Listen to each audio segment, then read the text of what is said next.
Hi there! If we've never met before, my name's Vanilla. If we have met before, welcome back. It's been a little bit since I've done a plain old ROM hack review, and it's not because I haven't wanted to. I've been really picky about what hacks I want to play lately because I'm craving something that really changes up my experience. I don't want a hack that just adds quality of life changes because I'm not looking to have a vanilla playthrough with modern upgrades, but I'm also not looking for base game but harder, and that really narrows the options I have to choose from. I totally understand that's a me problem because what I want to play is a project that takes an insane amount of time, effort, and dedication to create. But as you can probably guess since I'm making this video, there has been a release that finally gives me what I've been looking for, and that hack goes by the name of Pokemon Lazarus.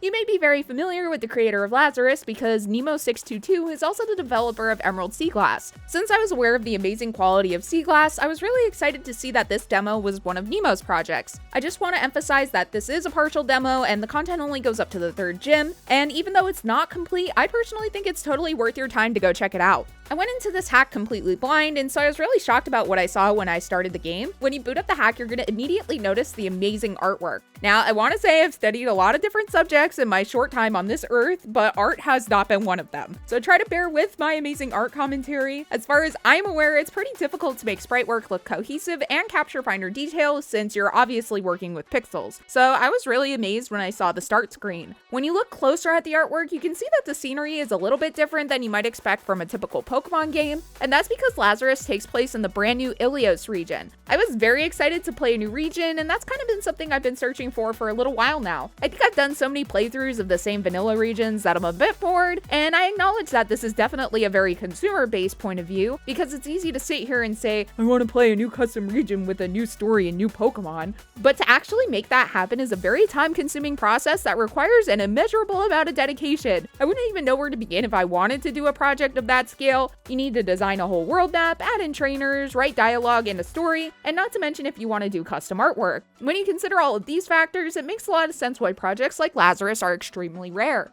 The next thing you're going to notice as soon as you begin the game are the amazing designs of the player characters. They are actually so cool. The first option reminded me of Echo from League of Legends and Sojourn from Overwatch 2. The second option reminded me of the full art Budding Explorer card from the Mythical Island expansion in TCG Pocket. Both of these designs really fit the vibe of the Ilios region, which I believe is based off of Greece. I know nothing about Greece, but I believe there are quite a few references in the game that fans of Greco mythology and history may appreciate. Like, for example, one of the trainers' names is Adonis, who was like a mortal loved by the goddess Aphrodite, I think. Don't ask me for a lesson in Greek mythology, I just did a quick Google search. But if you do happen to be a fan of mythology, feel free to check out my yokai and Pokemon video I did a little while ago. I did a lot of research, kind of challenged some internet theories on what role yokai play in the Pokemon series. It was a pretty good time. After we choose our character and our name, we're then introduced to this fine individual by the name of Professor Elia. Just a heads up, I'm probably gonna butcher these pronunciations, but I'll do my best. Professor Elia tells us that he works at Acritia University and we're actually gonna be a research student there. And that's kind of the long and short of the story. I know a whole sentence, but I really don't want to spoil anything.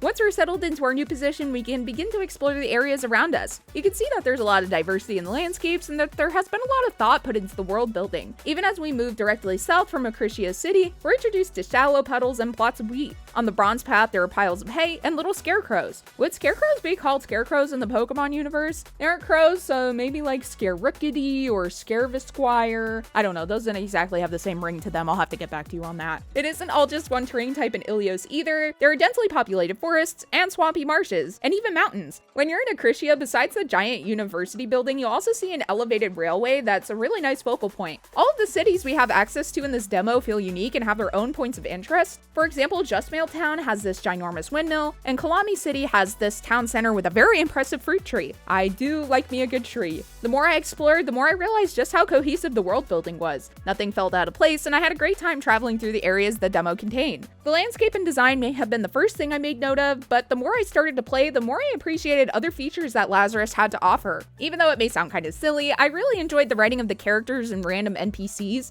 They had unique personalities, and their dialogue made the world feel lived in. Sometimes script writing in fan games can be a bit harsh, uncomfortable, or just not suitable for the setting, but I didn't feel that way here. I found myself really enjoying the characters, and I think I like the folks at the berry store the best. Speaking of stores, when you go to interact with the shop clerks, you'll be greeted with a portrait of a shopkeeper, and it really reminded me of Stardew Valley. I really like this concept, and I think it would be cool if different types of shopkeepers could have specific portraits, like the Pokemon and market stand employees could have different designs. And since we're talking about shops, I kind of want to touch on the UI a little bit. It may seem kind of odd to talk about the UI and menus, but I really liked how minimalist it is. It's very clean and pleasant to look at. Sometimes the early days of Pokemon UI were rather rough because, like pixels and stuff, but these colors and designs are very appealing. It looks modern. I think my favorite feature is when you interact with the different marts, you get to actually see a close-up of the item in the purchase window. It reminds me more of an actual RPG style game, and I really like that design choice. Lazarus has a lot of other added features that help streamline your gameplay experience.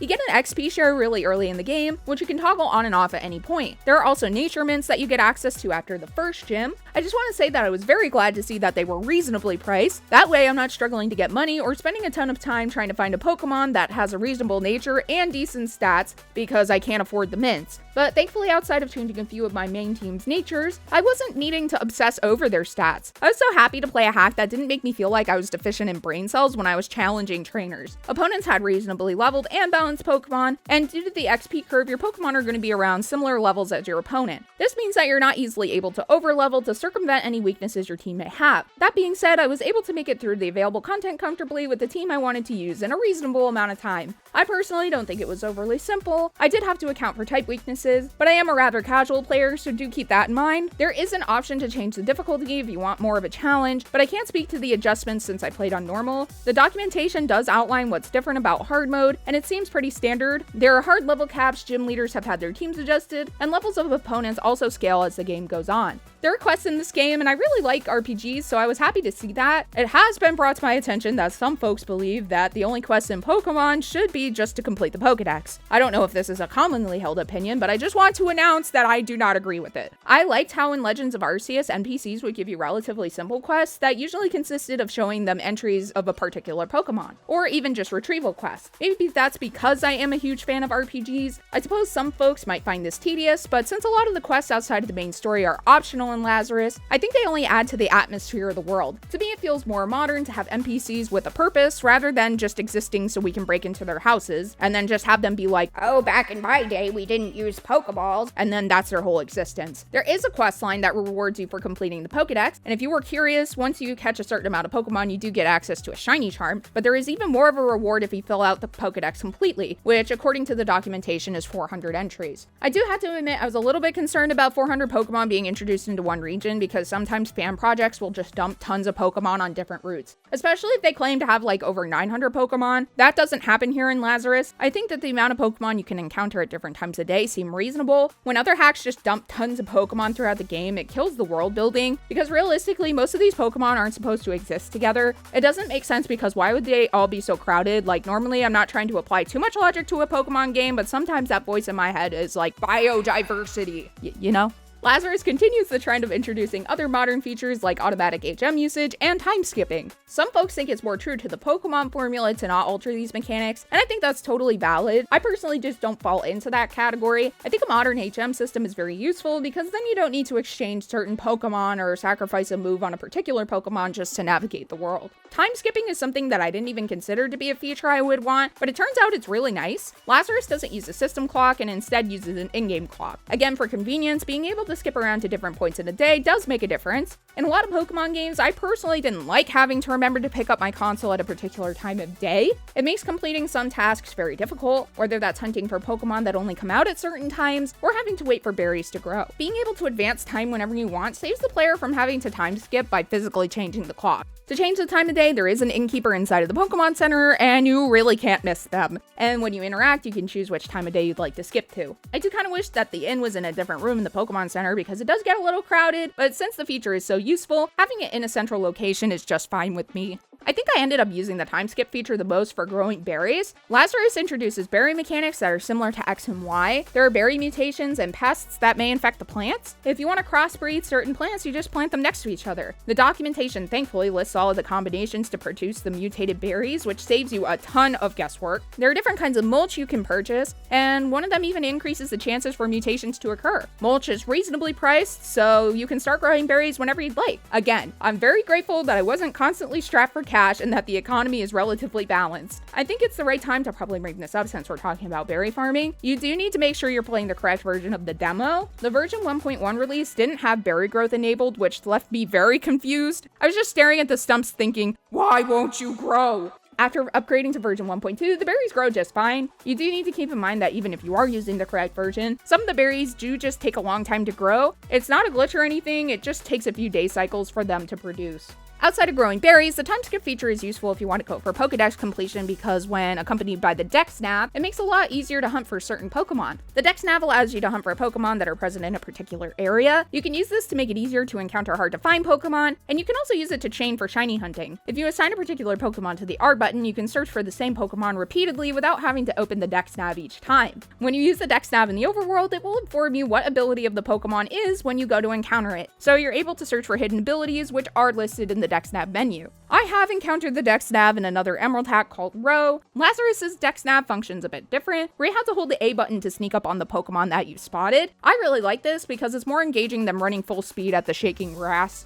If you're wondering what Pokemon are available where, you're able to download the documentation and look that information up. I always appreciate it when there's easily accessible and legible documentation for ROM hacks because it takes the guesswork out of a lot of things. For some hacks, I didn't know the spawn locations of certain Pokemon, and I've even missed out on key features because they weren't listed anywhere for me to see. Lazarus has all of these things listed, and there are even additional codes if you want to change up your gameplay. There are codes to get different starters, or codes that enable you to start off the game with a Pokemon of a certain type if you're looking to do a mono run. Now, there were only a couple of things that I noticed that can maybe be improved upon, and honestly I think these are more personal preferences than anything else. There is quite a bit of space between locations, which is totally a positive. The world is a great size for a partial demo. You're given access to running shoes right off the bat, and they are honestly more than fast enough to get you from place to place in a reasonable amount of time. I don't want to spoil anything, but there is a way to get them out, and it is really fast. I was not able to control the Lady Gaga bird when trying to navigate any crowded areas because it moves like it's using speed hacks. Maybe it is a skill issue, but I would constantly get stuck going around corners and slamming into various foliage. On straightaways, it's really awesome to be on the back of something moving so fast, and maybe that's more of what it's meant for, but just be warned, Lady Gaga bird does not mess around. The only other thing that I kind of missed was being able to change the names and movesets of Pokemon from the menu. That wasn't originally in Emerald, obviously, but it is something that I've grown used to in newer generations, and it's also something I've seen other hacks implement. There is a move tutor that operates for free in Pythios, so it's more true to the older style of games, so I would think that a name raider would be another appropriate NPC to add in. I didn't see a location for one listed in the documentation, and I couldn't figure out a way to rename my Pokemon in my PC or anything, so if there is a way to change their names, I might have just missed it. It wouldn't be the first time I've overlooked something, and it definitely won't be the last. I also thought it was a little bit hard to tell what entry was selected while I was using the Pokedex. I was having trouble when I was looking at the picture of the Pokemon. I was obviously able to tell which Pokemon I was looking at because of the portrait on the right, but it was a bit tricky since I didn't have a little arrow next to their name on the left to tell me which entry I was stopped on. Again, these are just little things that don't ultimately impact the user experience in any meaningful way. It's more of just some stuff that I personally made note of.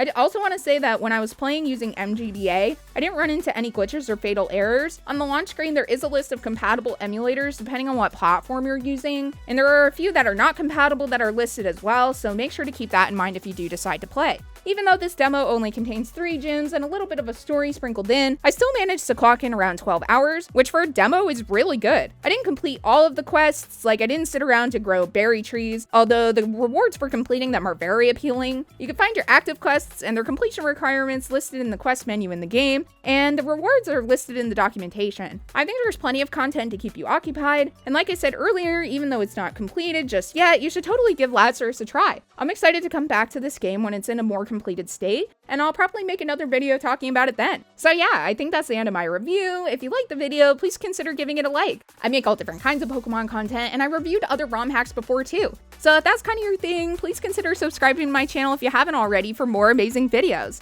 Thank you so much for watching. I hope you have an amazing day, and I can't wait to see you again next time. Okay, bye!